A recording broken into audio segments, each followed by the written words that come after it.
В индустрии аудио полно новых направлений. Частоты в 7 МГц, поддержка DSD-2048 и провода, которые якобы меняют физику процесса. Но почему профессиональный софт не спешит внедрять эти космические функции? Что было раньше, DSD или сигма-дельта модуляции? Слышит ли наше ухо то, что не могут зафиксировать приборы? Заглянем в ультразвуковую бездну. Реально ценность 32-битного разрешения. И будем выяснять, существует ли физический предел цифрового совершенства, за которым начинается чистый маркетинг. И мы начинаем наш выпуск ответов на ваши вопросы. Привет, я Алекс. С вами, как всегда, глубокий инсайдерский взгляд на аудио. Мы с вами на канале Audio Insights от Audiophile Inventory и Юрия Корзунова, основателя и разработчика программы оптимизации и конвертации аудиофайлов для Hi-Fi и High-End систем AUI Converter.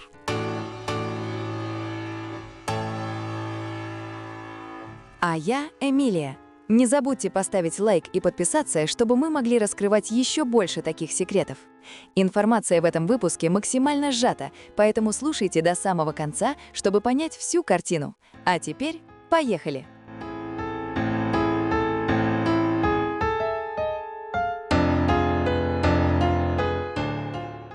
Начинаем с комментария. Заметную разницу могут внести только файлы с частотой дискретизации до 96 кГц. Все, что выше этого значения, либо имеет идентичное качество, либо, что более вероятно, содержит ненужные фиктивные данные, которые могут даже ухудшить общее качество звука. Это отличный старт для глубокого разговора, Алекс. Давай разберем этот ультразвуковой парадокс. Почему мы называем данные выше 96 кГц фиктивными? Видишь ли, в большинстве коммерческих записей микрофоны, предусилители и сами условия студий просто не способны зафиксировать полезный музыкальный сигнал в диапазоне, скажем, 80 или 100 кГц. То есть на этих частотах вместо музыки записывается просто шум самого оборудования? И он тоже. Это может быть тепловой шум резисторов или интерференция. Но проблема даже не в том, что эти данные мусорные, а в том, как на них реагирует воспроизводящий тракт. Когда мы подаем на усилитель и твиттеры мощный ультразвуковой шум, возникают интермодуляционные искажения. Физика процесса такова, что две частоты вне слышимого диапазона, взаимодействуя на нелинейных участках цепи, порождают разностную частоту, которая попадает прямиком в слышимую область. Эмилия, подожди. Столько терминов, может быть, сложно понять. Давай еще, совсем просто. Давай. Представь себе большой, тяжелый обеденный стол. На нем стоит тонкий хрустальный бокал. Так, бокал вижу. Что дальше? Теперь представь, что кто-то рядом включил очень мощный прибор, который заставляет стол вибрировать. Вибрировать невероятно быстро. Настолько быстро, что ты не видишь глазом этой тряски и не слышишь гула. Для тебя стол кажется неподвижным. И на нем стоит бокал. Вот. Бокал начинает мелко-мелко подпрыгивать и противно дребезжать о поверхность стола. Ты не слышишь саму вибрацию стола. Это будет тот самый ультразвуковой шум. Но ты отчетливо слышишь раздражающий дребезг бокала. То есть дребезг — это и есть те самые слышимые продукты неслышимого ультразвука, которые портят музыку? Они самые. В аудиосистеме стол — это твой усилитель или динамик, а дребезг — это грязь в звуке, которую мы слышим из-за того, что техника пытается переварить невидимую нам, но тяжелую для нее вибрацию. Получается, мы не слышим сам ультразвук, но слышим тот грязный след, который он оставляет в звуковом спектре? Совершенно верно. Это может восприниматься как потеря прозрачности звука, специфическая цифровая жесткость. Но ведь есть и обратная сторона. Высокая частота дискретизации может и улучшить звук? Верно. Дело не в расширении диапазона до 100 кГц и захвате прямо-таки всего звука, а в работе цифровых фильтров. При высоких частотах мы можем отодвинуть полосу подавления фильтров ЦАП гораздо дальше от слышимого диапазона, что минимизирует фазовые искажения и звон на верхних частотах. То есть это как бы расширение дыхательных путей цифроаналогового преобразователя. Он не выживает на минимально достаточные средства, а имеет еще и запас по деньгам, чтобы не экономить. Значит, задача в том, чтобы получить преимущество фильтрации, но не отравить систему шумом.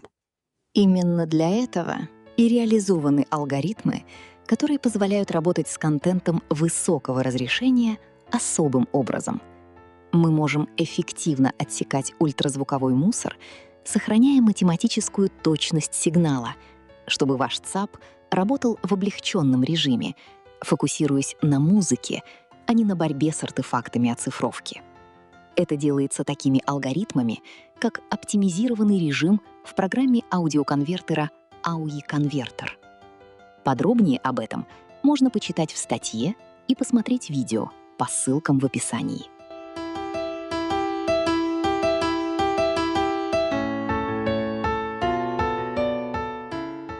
Продолжаем. Люди интересуются личным мнением автора нашего канала Юрия Корзунова. Отличаются ли ЦАП по звуку? И отличается ли звук ЦАП в разных разрешениях? Юрий на этот счет высказывается однозначно. Да, и разница порой очень заметная. Это чаще слышно как воздух и прозрачностью сцены. Слышно явственно при сведении и мастеринге, когда нужно понимать слышимость и баланс инструментов. Был интересный случай. Я был настроен очень скептически к одному конкретному ЦАП, не ждал от него чудес. Но стоило попробовать его в режиме DSD, и звук преобразился. Появилась та самая маслянистость в звуке. Вот как звучат живые духовые инструменты. В них есть такая мягкая, естественная текучесть. В обычном хай-фай они часто звучат сухо, а тут пробилась настоящая жизнь. Как будто уменьшился барьер между тобой и музыкой. Разницу в разрешениях я ощущаю именно как воздушность. Для этого мы в Audiophile Inventory как раз и стремимся создавать инструменты, которым можно доверять. Наша цель, чтобы пользователь не гадал, тот ли это звук, не испортила ли его программа, достаточно ли она хороша, а просто наслаждался этой самой маслянистостью и прозрачностью, зная, что на математику внутри софта можно спокойно положиться.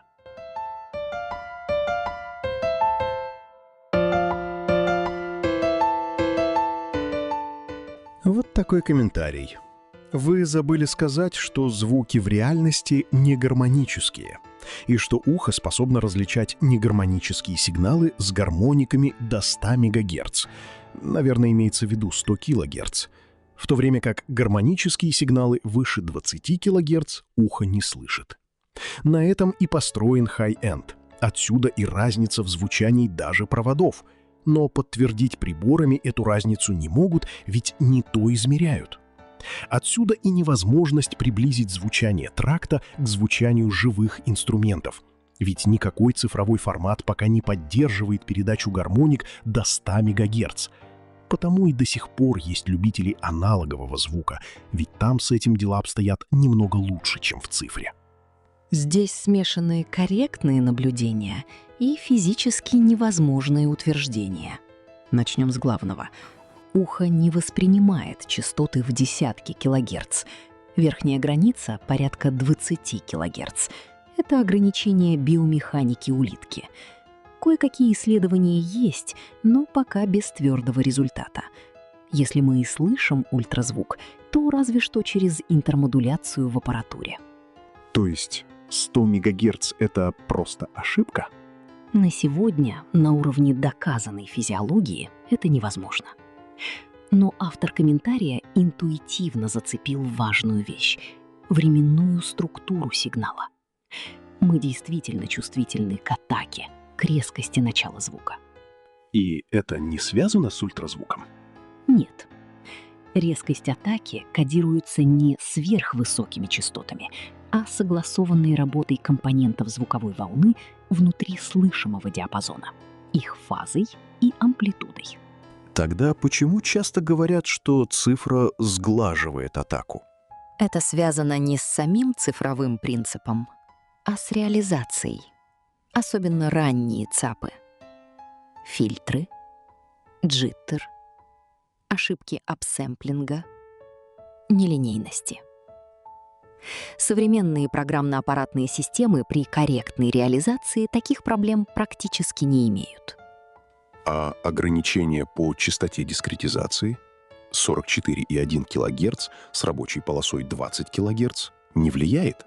Если сигнал строго ограничен по частотам, то при достаточной частоте дискретизации его можно восстановить без потерь. Это следует из теоремы дискретизации. Проще говоря, если в сигнале нет частот выше определенного порога, мы можем снять с него точки и потом точно собрать обратно. Но важно понимать, мы говорим не о любом реальном звуке, а об идеализированной модели. Когда мы ограничиваем спектр, мы действительно убираем часть информации. Просто эта часть лежит за пределами выбранной полосы. Если упростить, мы не сохраняем все. Мы сохраняем все, что решили оставить. А что касается атаки звука? Что касается атаки звука, она связана с высокими частотами. Но слух воспринимает атаку не только через спектр, а через сложную временную обработку. Поэтому здесь нельзя говорить однозначно. Получается, мы более быструю атаку звука все равно не услышим? Если по науке, то нет. Тогда откуда ощущение «аналог живее»? Есть несколько факторов. Первое — нелинейности, мягкие искажения. Второе — отсутствие резких фильтров в старых цифровых системах. Третье — психоакустика и ожидание. Четвертое — различия в мастеринге. Иногда это воспринимается как естественность.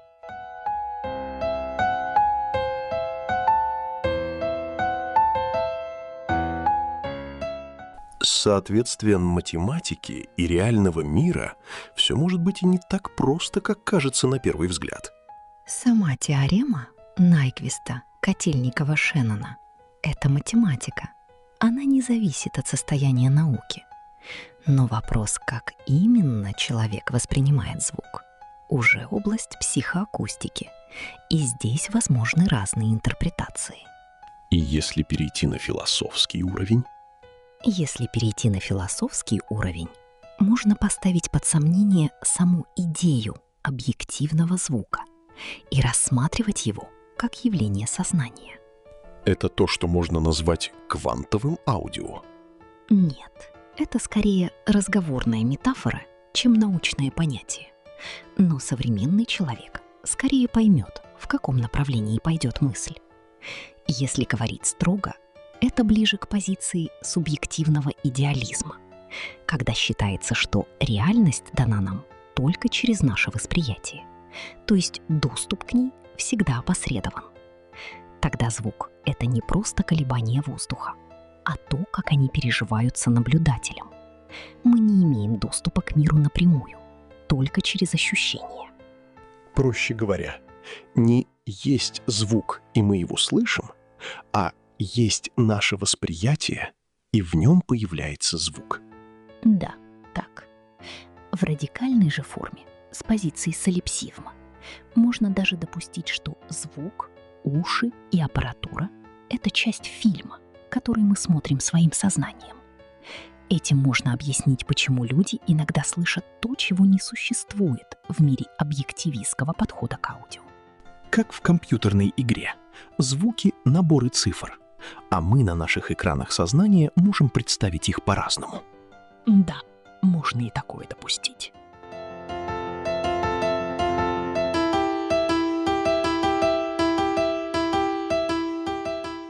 Следующий вопрос.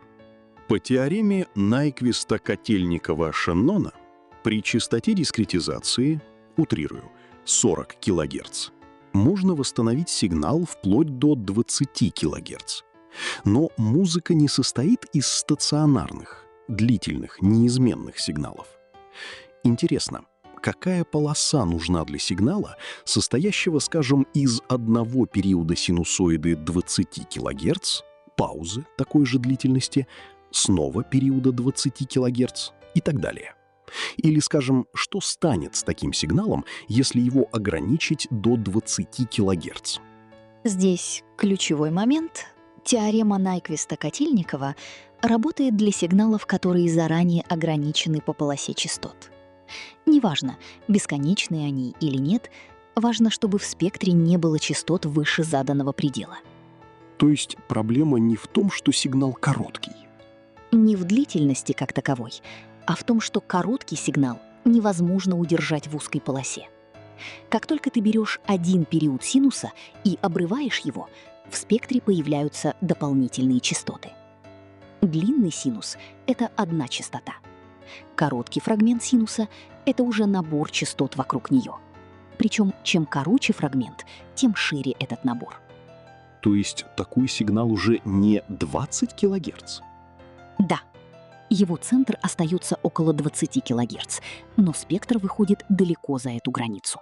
Формально он вообще не является полосоограниченным. И какая полоса ему тогда нужна? Строго говоря, бесконечная. Практически очень широкая. И она растет по мере сокращения длительности импульса. Это фундаментальное свойство. Чем сильнее сигнал ограничен, локализован во времени, тем шире становится его спектр по частоте. И наоборот. Хорошо. Тогда что произойдет, если мы жестко ограничим все до 20 кГц? Мы удалим те самые высокочастотные компоненты, которые формируют резкие границы сигнала. В результате форма сигнала изменится. Резкий кусок превратится в более плавный, растянутый во времени отклик. Как это будет выглядеть? Появятся колебания вокруг основного импульса, так называемый рингинг. Это затухающие осцилляции до и после основного события. Почему вообще возникает «до»? Сигнал же еще не произошел. Это следствие симметричной импульсной характеристики идеального фильтра с жесткой границей по частоте. Такой фильтр не может быть причинным в строгом смысле. Его отклик распространяется и вперед, и назад по времени. Давай по-простому. Давай. В цифровой обработке это проявляется как пред- и постколебания вокруг импульса. В отличие от аналоговой техники, в цифровой мы можем иметь знание о том, что еще не произошло. И это то, что еще не произошло, и влияет на текущий момент. Входной сигнал появляется на выходе с задержкой, но уже в момент своего появления на входе часть его попадает на выход. То есть это не ошибка, а неизбежность? Да, это прямое следствие ограничения полосы. Чем резче фильтр ограничивает наш 20-килогерцовый сигнал по частоте, тем длиннее его импульсный отклик во времени, и тем заметнее эти колебания. И почему это особенно заметно в этом примере? Потому что ты работаешь прямо у границы. 20 кГц при частоте дискретизации 40 кГц. В этом случае фильтр должен быть максимально жестким, чтобы отсечь все выше, и рингинг становится наиболее выраженным. Теперь понятно, зачем повышают частоту дискретизации? Да, но важно сформулировать аккуратно. Повышение частоты дискретизации отодвигает границу фильтра вверх, позволяет использовать более мягкие фильтры и уменьшает влияние рингинг в слышимом диапазоне. Сами эффекты не исчезают, но их влияние становится значительно слабее в области, которую мы слышим. Итак, итого.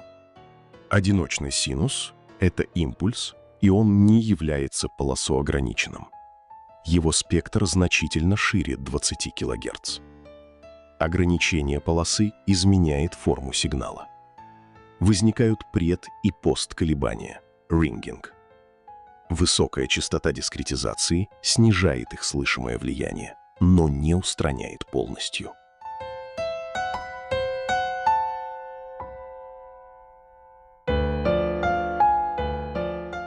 Давай про DSD. Формат DSD и его особенности, на которые многие не обращают внимания. DSD — это не изобретение 2000 года.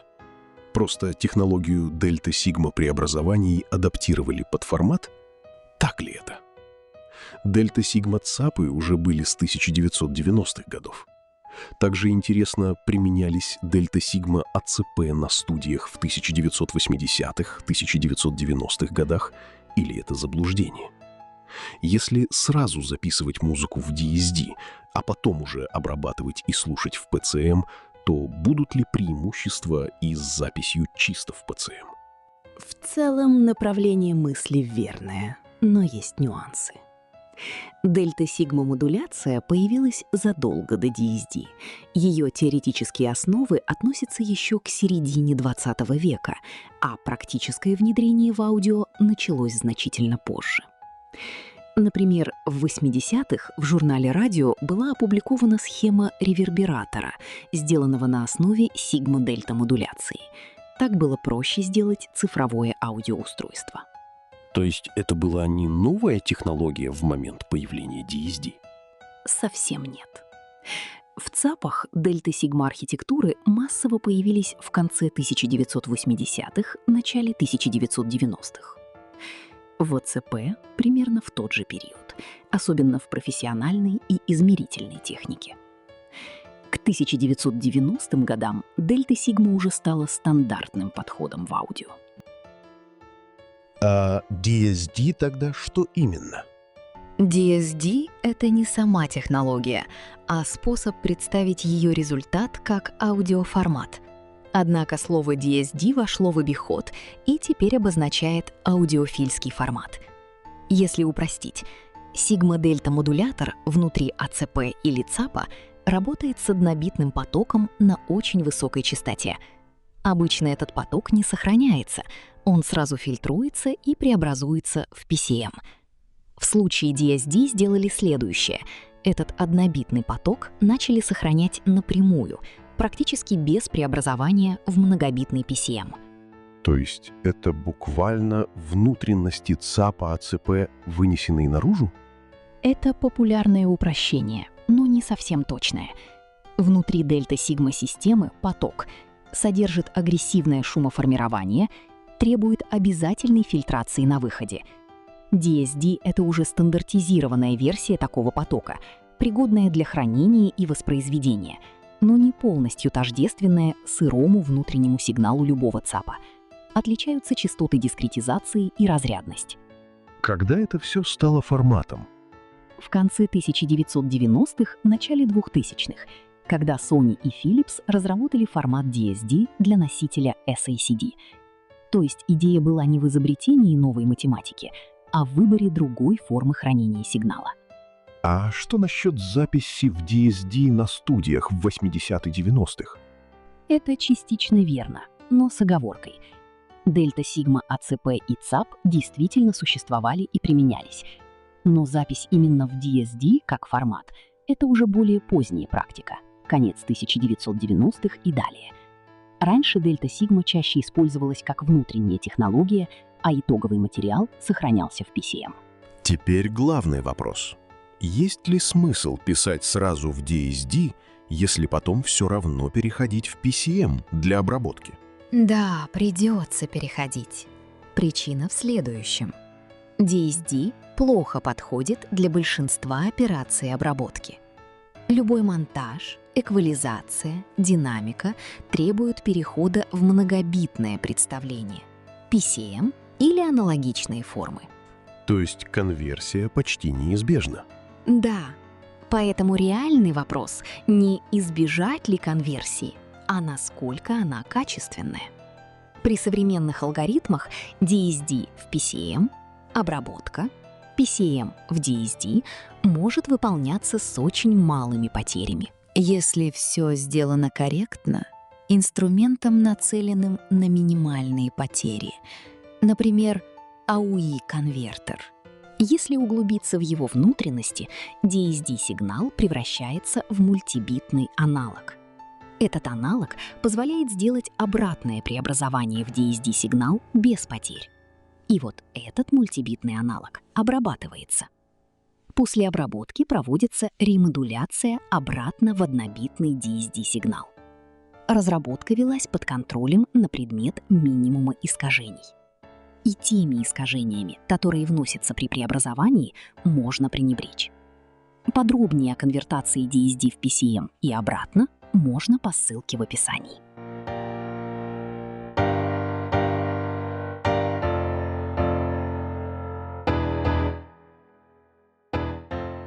А есть ли тогда хоть какой-то плюс у записи в DSD? Есть несколько аргументов, но они неоднозначны. DSD используют сильное передискретизирование и шумоформирование, за счет чего в слышимом диапазоне достигается высокая точность представления сигнала, сравнимая с точностью с плавающей запятой. Однако это не уникальное преимущество формата. Сопоставимая или более высокая эффективная, обратите внимание, эффективная точность может быть достигнута и в PCM при достаточной разрядности и частоте дискретизации, учитывая сигма-дельта внутренности PCM-систем. Качество в первую очередь определяется реализацией АЦП и ЦАП, а не выбором DSD или PCM. Второе. Простота аналоговой части. В некоторых системах DSD-путь требует менее сложных цифровых фильтров на этапе воспроизведения. И третье – маркетинговый, философский и психологический аспект. Восприятие более прямого представления сигнала. А идея, что это более аналоговый звук, это корректно? Это метафора, а не технический факт. Корни ее лежат в основе того, что у DSD нет квантования по уровням. И в потенциале более пологие фильтры позволяют передать атаку звука точнее. DSD — это сильно шумоформированный цифровой поток с переносом шума в ультразвук и требующий фильтрации так же, как и PCM. Он не ближе к аналогу в строгом инженерном смысле, просто использует другой способ кодирования. В итоге. Первое. Дельта-сигма-технология значительно старше DSD. Второе. В 80-х-90-х она уже активно применялась в АЦП и ЦАП. Третье. DSD — это формат, основанный на однобитном потоке дельта-сигма. Четвертое. Это не сырой сигнал ЦАПа, а стандартизированная форма. Пятое. В реальной студийной работе почти неизбежен переход в PCM. Шестое. Преимущество DSD зависит от конкретной реализации, а не от формата как такового.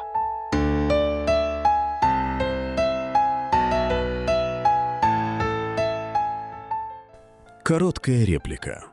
Только при передаче по USB тоже используется I2S на расстоянии в несколько сантиметров, а не метр. Поэтому джиттер там меньше. Да. Внутри ЦАПа после USB-приемника данные обычно действительно преобразуются в I2S на очень коротком расстоянии, от контроллера к ЦАП-чипу. I2S изначально предназначена именно для внутриплатной связи и плохо подходит для длинных кабелей. Она не дифференциальная, не имеет встроенной коррекции ошибок и чувствительна к помехам. Но ключевой момент — в USB-аудио, особенно в асинхронном режиме, джиттер в основном определяется локальным тактовым генератором внутри ЦАПа, а не передачей по кабелю. То есть USB не столько уменьшает джиттер сам по себе, сколько изолирует источник от тайминга, позволяет ЦАПу использовать собственный стабильный клок, и уже рядом с ЦАП-чипом формируется I2S с этим локальным тактированием. Подробнее I2S мы рассматривали в видео по ссылке в описании.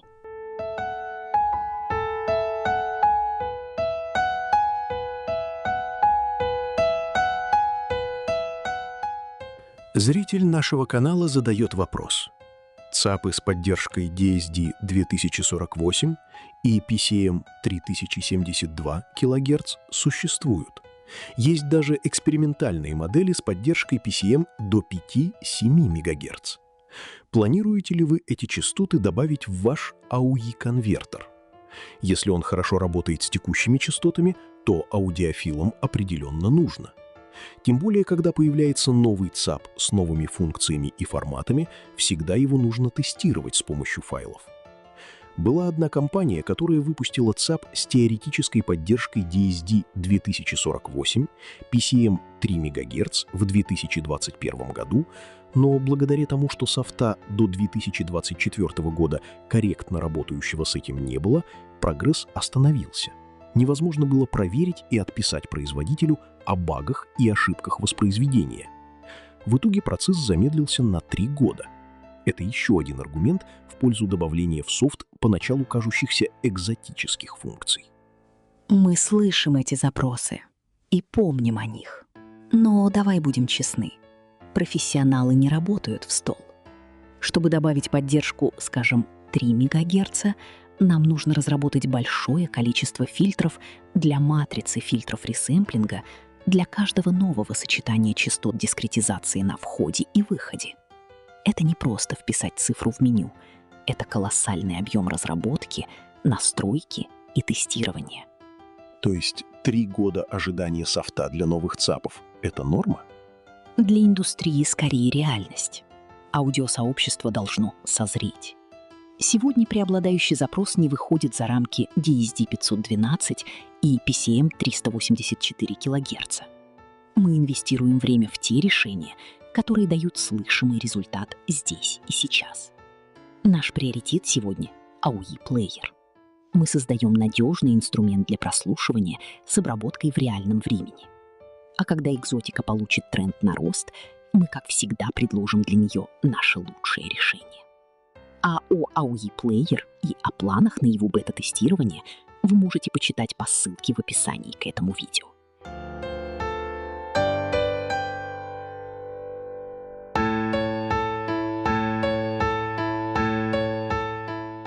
Следующий вопрос. Конвертация многоканального аудио в стерео. Этот процесс не внесет множество искажений? Или наоборот, стерео в многоканалов?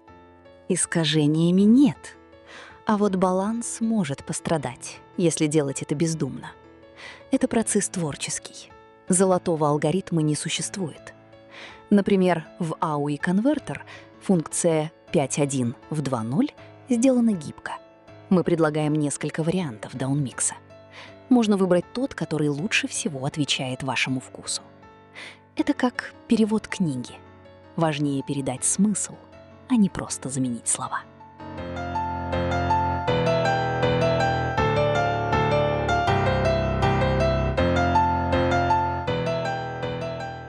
Есть CD-записи с сильной компрессией.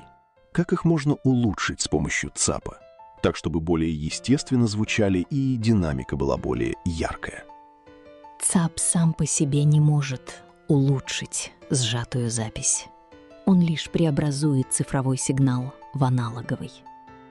Характер звучания может немного меняться из-за аналоговой части, но динамику записи он не восстанавливает. Реальное влияние возможно только на этапе обработки сигнала. То есть сам ЦАП тут почти ни при чем? Да. Если запись уже динамически сжата или лимитирована, информация о пиках частично потеряна. Можно использовать обработку, экспандеры, динамическое расширение, Transient Shaper, усиление атак. Они не восстанавливают оригинал, а перераспределяют динамику, делая звук субъективно более живым. Transient Shaper?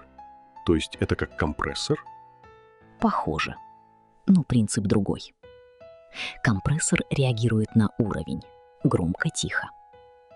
Transient Shaper реагирует на форму сигнала во времени, насколько быстро он изменяется. Он не сжимает диапазон, а переформирует структуру звука. А как он понимает, где атака? По скорости изменения амплитуды. Если сигнал резко вырос за очень короткое время, это считается атакой. Если изменения медленные, это сустейн. По сути, он сравнивает быструю и медленную огибающие. А практический эффект? Барабаны. Больше удара и читаемости. Вокал. Можно убрать резкость или добавить присутствие. Мастеринг. Частично компенсировать эффект компрессии. Важно. Transient Shaper не восстанавливает реально утерянную динамику. Может давать артефакты при сильных настройках. Работает лучше на транзиентных сигналах. Ударной перкуссии. Итого, Transient Shaper — это инструмент, который усиливает или ослабляет атаку и хвост звука, анализируя скорость изменения сигнала, а не его уровень.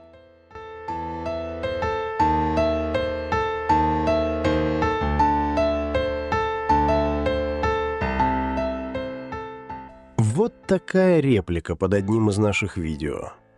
Физических 32 бит нет. Это переконвертация из 24. Прокомментируй. Если мы говорим о чипе ЦАП, то в реальности получить честное соотношение сигнал-шум, соответствующее 32 битам, мешает сама физика. Тепловой шум электронов просто громче, чем самый тихий сигнал в 30-битной сетке. Но Но зачем тогда они нужны? для математики. Когда мы обрабатываем звук, меняем громкость, накладываем фильтры, возникают ошибки округления и переполнения. Если делать это в 32 битах или даже в 64 с плавающей точкой, как, например, внутри программы конвертации аудиофайлов AUI Converter, эти ошибки остаются далеко за порогом слышимости. К примеру, 64-бит флот дают возможность работать с сигналом, практически не оглядываясь на ограничения, влияющие на сигнал.